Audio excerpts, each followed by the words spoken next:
Planejamento financeiro cristão é mais do que fazer contas e guardar dinheiro. É, acima de tudo, uma forma de honrar a Deus com aquilo que Ele nos confiou. Muitas pessoas vivem aflitas, endividadas, consumidas por preocupações com o amanhã. Mas a palavra nos ensina a viver com sabedoria, prudência e contentamento. Hoje eu quero te mostrar como começar a organizar sua vida financeira do jeito certo, com base nos princípios bíblicos. Então fica comigo até o final deste vídeo, porque você vai entender como administrar suas finanças de uma forma que agrada a Deus e ainda transforma sua vida para melhor. Já aproveita para se inscrever aqui no canal Semeando Riquezas. Toda semana temos uma nova mensagem para te ajudar a crescer financeiramente com propósito e fé. Curta o vídeo e já compartilha com alguém que também está precisando dessa direção. E no final, me conta aqui nos comentários qual desses passos você mais sentiu que precisava aplicar hoje mesmo.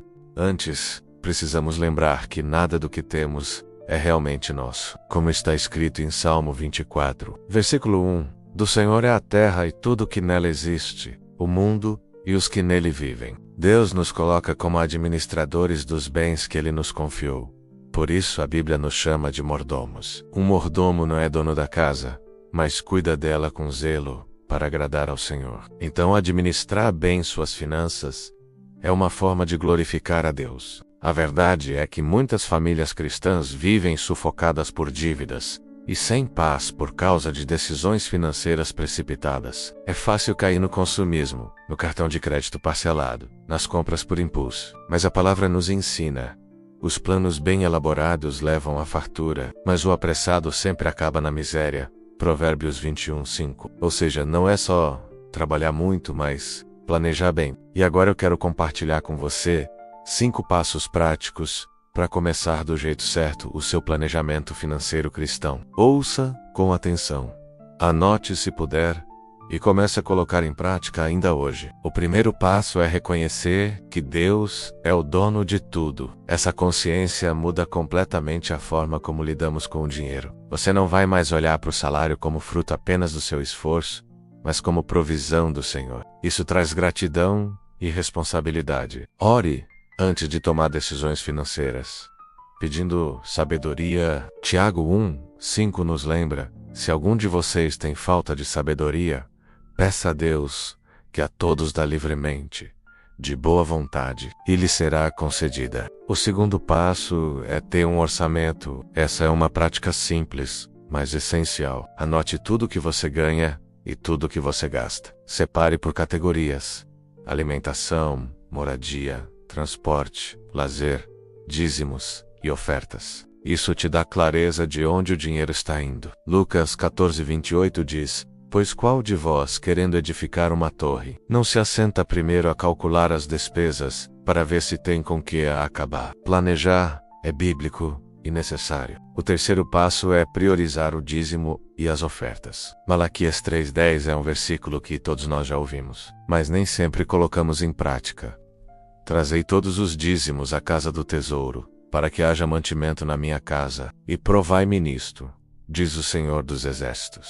Se eu não vos abrir as janelas do céu, e não derramar sobre vós uma bênção, tal que dela vos advenha a maior abastança. O dízimo é um ato de fé, de confiança e de obediência. Mesmo em tempos difíceis, honre ao Senhor com as primícias, porque Ele é fiel para suprir todas as suas necessidades. O quarto passo é fugir das dívidas. Provérbios 22:7 diz: o rico domina sobre os pobres, e o que toma emprestado é servo do que empresta. As dívidas escravizam, roubam nossa paz e nosso sono. Se você já está endividado, faça um plano para pagar aos poucos. Negocie com os credores, corte gastos supérfluos e tenha paciência para sair do vermelho. Deus nos chama para viver livres, e isso também se aplica às nossas finanças. O quinto passo é poupar e ser generoso. José do Egito é um grande exemplo de planejamento. Ele guardou durante os anos de fartura para enfrentar os anos de escassez. Isso está lá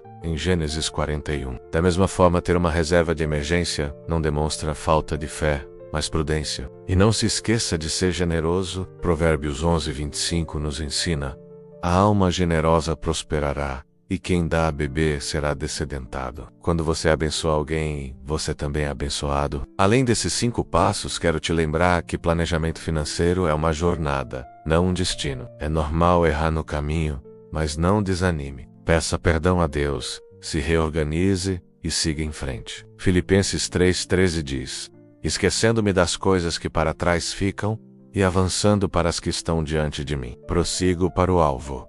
É assim que deve ser com suas finanças também. Aprenda com os erros e continue caminhando. Muita gente acha que falar de dinheiro não é espiritual, mas Jesus falou mais sobre dinheiro e bens do que sobre o céu e o inferno, porque ele sabia que o dinheiro pode se tornar um senhor da nossa vida se não cuidarmos. Como ele mesmo disse em Mateus 6:24, ninguém pode servir a 2 senhores, pois odiará a um e amará o outro, ou se dedicará a um e desprezará o outro. Vocês não podem servir a Deus e ao dinheiro. Por isso, cuide do seu coração e do seu bolso, para que ambos estejam alinhados à vontade do Senhor.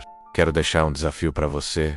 Comece hoje mesmo a organizar suas finanças com base nesses 5 passos. Não espere o próximo salário, nem o próximo ano. Comece com o que você tem agora. Confie que o Senhor vai abençoar o seu esforço e a sua obediência. Como está escrito em Deuteronômio 28:12, o Senhor abrirá o céu, o depósito do seu tesouro, para enviar chuva à sua terra no devido tempo e para abençoar todo o trabalho das suas mãos. Vocês emprestarão a muitas nações, e de nenhuma tomarão emprestado. E não esquece, se inscreve aqui no canal Semeando Riquezas, para continuar aprendendo mais sobre como cuidar das suas finanças, com sabedoria e fé.